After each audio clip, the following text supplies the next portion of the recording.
Hello বন্ধুরা, সকলকে নতুন আরও একটি ব্লগে আবারও স্বাগত জানাই। তো এখন কিন্তু আমি রয়েছি কৃষ্ণনগর আনন্দময়ী কালী মায়ের মন্দিরের একদম সামনে। কৃষ্ণনগর স্টেশন থেকে মাত্র 1.5 কিলোমিটার দূরে কিন্তু রয়েছে এই আনন্দময়ী কালী মায়ের মন্দির, যেই মন্দির কিন্তু বর্তমানে মহারাজা কৃষ্ণচন্দ্রের যে রাজবাড়ি, সেই রাজবাড়ির আন্ডারে কিন্তু রয়েছে।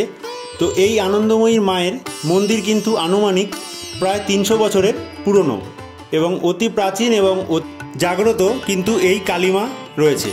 তো এই কালীমায়ের মন্দিরে প্রবেশ করতেই ডান সাইডে কিন্তু দুখানা আটচালা মন্দির রয়েছে এবং সামনে রয়েছে মায়ের মন্দির, এবং বাঁ সাইডে আরও কিন্তু দুটো আটচালা মন্দির রয়েছে। তো প্রথমেই বাঁ সাইডে যে মন্দির রয়েছে, গোপালজীবের মন্দির রয়েছে, ছোট্ট একটা গোপাল ঠাকুরের মূর্তি রয়েছে, দেখতেই পাচ্ছ সিংহাসনে। মন্দিরে প্রবেশ করতে একদম বাঁ সাইডের অংশে, এবং গোপালের পাশেই কিন্তু গেটের বাইরে একটা মূর্তি রয়েছে মহারাজা গিরিশচন্দ্র রায়। সেই গিরিশচন্দ্র রায় অর্থাৎ যে মহারাজা কৃষ্ণচন্দ্রের প্রপুত্র, যে কিন্তু এই আনন্দময়ী মায়ের মন্দির প্রতিষ্ঠা করেছিল। তো এই মহারাজার আমলেরই কিন্তু এই মন্দির, এবং বর্তমানে মহারাজা কৃষ্ণচন্দ্র রাজবাড়ির আন্ডারে রয়েছে, এবং কৃষ্ণনগর রাজবাড়ির যে রাজপুরোহিত তারাই কিন্তু এই মন্দিরে পুজো করে থাকে। তো এই ডান সাইডে যে দুটো মন্দির রয়েছে, সেখানে কিন্তু প্রথমেই রয়েছে একটা শিব মন্দির, আটচালার মন্দির, দেখতেই পাচ্ছ। ভেতরে কিন্তু দেবাদিদেব মহাদেব রয়েছে, এবং তার পাশেই কিন্তু রয়েছে তুলসী মঞ্চ, এবং তার পাশে আরও কিন্তু একটা যে আটচালার মন্দির রয়েছে, সেই মন্দিরটা হলো কিন্তু সতী মায়ের মন্দির। যদিও ভেতরে অন্ধকার থাকার কারণে তোমাদের দেখাতে পাচ্ছি না।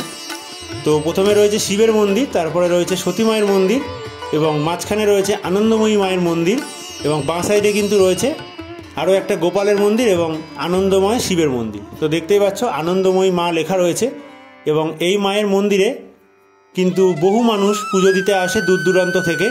তো এই মায়ের একদম চলো গর্ভগৃহর সামনে চলে এসেছি, এবং মাকে তোমাদের দেখানো যাক, এবং এই মন্দিরের যে রাজপুরোহিত রয়েছে তার মুখ থেকেও মায়ের সম্বন্ধে কিছু কথা জেনে নেব।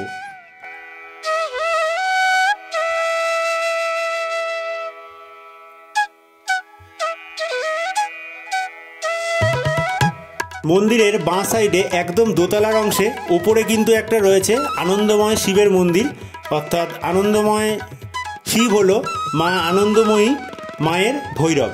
তো এই ছবি কিন্তু তোমাদের সাইডে দেখিয়ে দিচ্ছি, যেহেতু নিচে গেটটা বন্ধ রয়েছে। আনন্দময় শিব দেখতে পাচ্ছ, এবং এই আনন্দময়ী মায়ের মন্দিরের ভেতরের অংশটা দেখতে পাচ্ছ, এবং মায়ের পেছনে কিন্তু খুব সুন্দর একটা চালচিত্র করা রয়েছে, চালার অংশ। তার সামনেই কিন্তু মা এখানে বিরাজমান।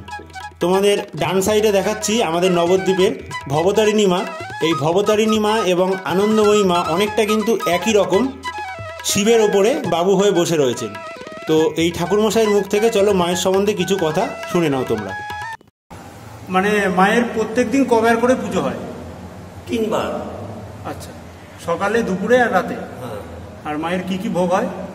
ভোগ হয় সকালে নৈবেদ্য হয়, দুপুরে অন্ন ভোগ হয়, আর রাত্রিবেলা হয়, রাত্রিবেলা শীতল হয়।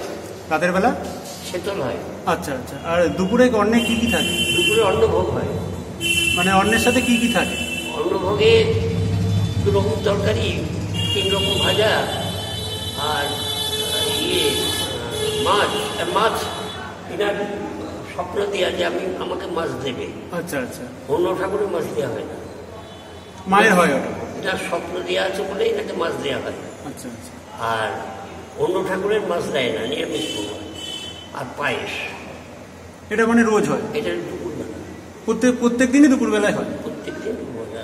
প্রত্যেক দিন হয়তো পায়েস টাইস হয় না, শনি মঙ্গলবারটা হয়, আর তাছাড়া বিশেষ দিনে পায়েস হয়। আর অক্ষয় তৃতীয়ার দিন অনুষ্ঠানটা কি আছে? অক্ষয় তৃতীয়ার দিন অনুষ্ঠান হচ্ছে ওই যে নতুন খাতা আছে, নতুন খাতা সব কিছু করতে আসবে, ভিড় হবে এখানে, বিরাট ভিড়। আচ্ছা, মায়ের কাছে খাতা মানে পুজো দিতে আসে? হ্যাঁ, দোকানে নতুন খাতা, হ্যাঁ সেই নতুন খাতা। আচ্ছা আচ্ছা। গণেশ পুজো। আচ্ছা।